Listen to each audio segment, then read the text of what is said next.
നമുക്ക് ഹിദായത്ത് തന്ന ശേഷം ആ ഹിദായത്തിന്റെ ശേഷം അല്ലാഹു തന്ന ഏറ്റവും വലിയ അനുഗ്രഹത്തിൽ ഒന്നാണ് സുൽത്താനുൽ ഉലമയുടെ കാലത്ത് ജീവിക്കാൻ നമുക്ക് അവസരം കിട്ടിയത്. സുൽത്താനുൽ ഉലമയുടെ പ്രസ്ഥാനത്തിൽ ചേർന്നു നിൽക്കാൻ നമുക്ക് ഭാഗ്യം കിട്ടിയത്. സുൽത്താനുൽ ഉലമയുടെ പ്രസ്ഥാനത്തിന്റെ ഖാദിമീങ്ങളാകാനുള്ള മനസ്സ് നമ്മിലേക്ക് തന്നത്, അവിടുത്തെ അനുയായിയോ ശിഷ്യനോ ആകാനുള്ള അവസരം അല്ലാഹു നമ്മൾ തന്നത്. അതേ മഹാനായ സുൽത്താനുൽ ഉലമയുടെ കൂടെ നിന്നതിന്റെ പേരിലോ നമുക്ക് ഇന്ന് വരെ തലകുനിക്കേണ്ടി വന്നിട്ടില്ലല്ലോ. എന്നാൽ അതേ നമ്മളെ തലകുനിപ്പിക്കാൻ എന്തൊക്കെ പണി ഈ സമൂഹത്തിൽ ഉണ്ടായിട്ടുണ്ട്.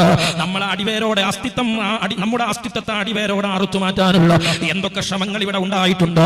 പിരിച്ചുവിടൽ എത്ര കണ്ടിട്ടുണ്ട്, ഭക്ഷണം മുടക്കൽ എത്ര കേട്ടിട്ടുണ്ട്.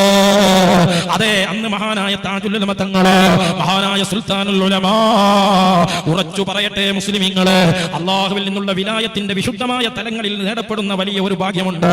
അലാ ഇന്ന ഔലിയാ അല്ലാഹി ലാ ഖൗഫുൻ അലൈഹിം വലാ ഹും യഹ്സനൂൻ. അതെ, അള്ളാന്റെ ഔലിയാക്കൾക്ക് ഒന്നിനെയും പേടിക്കേണ്ടതില്ല, ഒന്നിന്റെ പേരിലും അവർ ടെൻഷൻ ആവുകയുമില്ല. അതെ, അടിവരയിട്ടുകൊണ്ട് മനസ്സിലാക്കിക്കോളോ. മഹാനായ താജുൽ ഉലമ ഈ പണ്ഡിത സമൂഹത്തിന്റെ നവോത്ഥാന ശ്രമങ്ങൾക്ക്, അതെ ഈ പണ്ഡിത പ്രസ്ഥാനത്തിന്റെ നവജാഗരണ സംരംഭങ്ങൾക്ക് നേതൃത്വം നൽകി, ഒരു പുതിയ രീതി നേതൃത്വം നൽകി. അവിടെ ഈ സമൂഹത്തെ അഭിസംബോധനം ചെയ്യുന്ന കാലത്ത് മഹാനായ സുൽത്താനുൽ ഉലമ അതിന്റെ പടയോട്ട കാർമ്മികത്വം വഹിക്കുന്ന കാലത്ത് ഇന്നത്തേതുപോലെയല്ല. അന്നത്തെ നമ്മുടെ ശത്രുക്കൾ വൻമരങ്ങളാണ്. അന്ന് നമ്മുടെ എതിർപക്ഷത്തുണ്ടായിരുന്നത് സകല അധീശാധിപത്യങ്ങളോടെയും അധികാരങ്ങളോടെയുമുള്ള വൻമരങ്ങളും മലകളുമാണ്. ആ മലകൾക്കിടയിലൂടെ ആ വൻമരങ്ങളോട് ആദർശ പക്ഷത്തു നിന്ന് ഏറ്റുമുട്ടിക്കൊണ്ട് നമുക്ക് നേതൃത്വം നൽകാൻ ആ പണ്ഡിതന്മാർക്ക് സാധിച്ചിട്ടുണ്ടെങ്കിൽ, അതേ നേരിടേണ്ടി വന്ന ദുരന്തങ്ങളും പീഡനങ്ങളും പരാക്രമങ്ങളും ഒന്നോ അവരുടെ മനസ്സ് പിടിച്ചു കൊലുക്കിയിട്ടില്ലെങ്കിൽ, അവരുടെ മനസ്സിനെ ഭയപ്പെടുത്തിയിട്ടില്ലെങ്കിൽ, അലാ ഇന്ന ഔലിയാ അല്ലാഹ്, അതേ കഴിഞ്ഞ 3 പതിറ്റാണ്ട് കാലം ആ മഹാന്മാരായ പണ്ഡിത നേതൃത്വത്തിന്റെ പിറകിൽ നമ്മൾ അച്ചടക്കത്തോടെ, നമ്മൾ ആത്മാർത്ഥതയോടെ അണിയുറപ്പിച്ചു നിന്നപ്പോൾ, വല്ലദീന ജാഹദൂ ഫീനാ ലനഹ്ദിയന്നഹും സുബുലനാ, അതേ റബ്ബിന്റെ മാർഗ്ഗത്തിൽ ഇറങ്ങി പുറപ്പെട്ടാൽ പ്രതിസന്ധികൾ ഉണ്ടാകാം, പ്രയാസങ്ങൾ ഉണ്ടാകാം. വലനബലുവന്നകും ബിശൈഇൻ മിനൽ ഖൗഫി വൽ ജൂഇ വനഖ്സിൻ മിനൽ അംവാലി വൽ അൻഫുസ്, അതേ നമുക്ക് രക്തസാക്ഷികൾ ഉണ്ടാകേണ്ടി വന്നിട്ടുണ്ട്.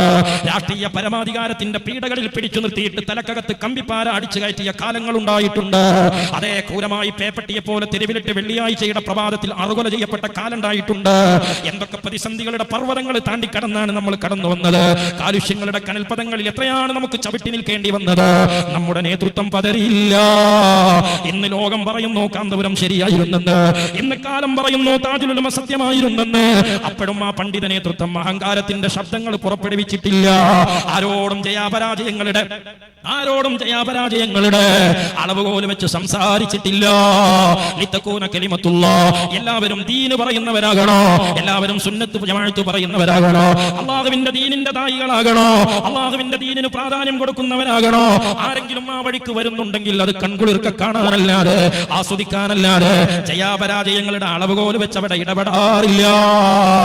അതെ, നമ്മളെ അല്ലാഹു തആല തലകുനിപ്പിച്ചിട്ടില്ല. അല്ലാഹു നമുക്ക് പരീക്ഷണം തന്നിട്ടുണ്ട്, പരാജയപ്പെടുത്തിയിട്ടില്ലെന്ന് ഞങ്ങളോട് യാത്ര പറഞ്ഞു പോയ, സൗകര്യങ്ങളും സംവിധാനങ്ങളും കുറഞ്ഞ കാലത്ത്, ഒറ്റപ്പെടുത്തലുകളും ഭീഷണികളും നിലനിൽക്കുന്ന കാലത്ത്, കല്ലേറുകളും ആക്ഷേപങ്ങളും കൊടുമ്പിരി കൊണ്ട കാലത്ത് കല്ലേറ് വാങ്ങിയ പ്രവർത്തകരുണ്ട്, ആക്ഷേപങ്ങൾ കേട്ട ആലിമീങ്ങളുണ്ട്. അതിൽ നിന്ന് പലരും മരണപ്പെട്ടു പോയി. അല്ലാഹുവേ, അവരുടെ ദറജ ഉയർത്തണേ അല്ലാഹ്, ആഖിറം സന്തോഷമാക്കണേ അല്ലാഹ്.